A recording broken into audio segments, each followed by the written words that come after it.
سیرت مصطفیٰ چینل کے معزز ناظرین، السلام علیکم ورحمۃ اللہ وبرکاتہ۔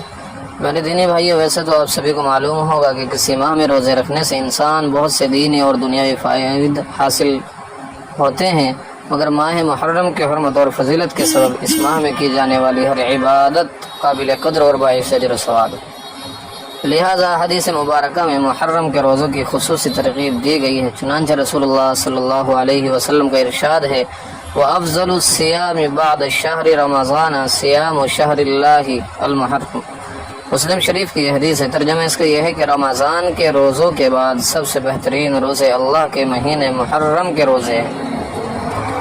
اسی طرح حضرت عبداللہ ابن عباس رضی اللہ عنہ سے روایت ہے کہ رسول اللہ صلی اللہ علیہ وسلم نے ارشاد فرمایا: من صام یوما من المحرم فلہ بکل یوم 30 یوما۔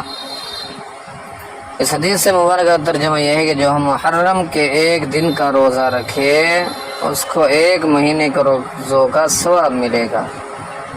پیارے دوستو، امید کرتا ہوں آپ سب کو یہ باتیں سمجھ میں آ گئی ہوگی۔ دعا کرتے ہیں کہ اللہ تعالی ہمیں عمل کرنے کی توفیق عطا فرمائے، آمین۔ پھر ملتے ہیں ایک نئی ویڈیو کے ساتھ، تب تک آپ اپنا خیال رکھیں۔ خدا حافظ۔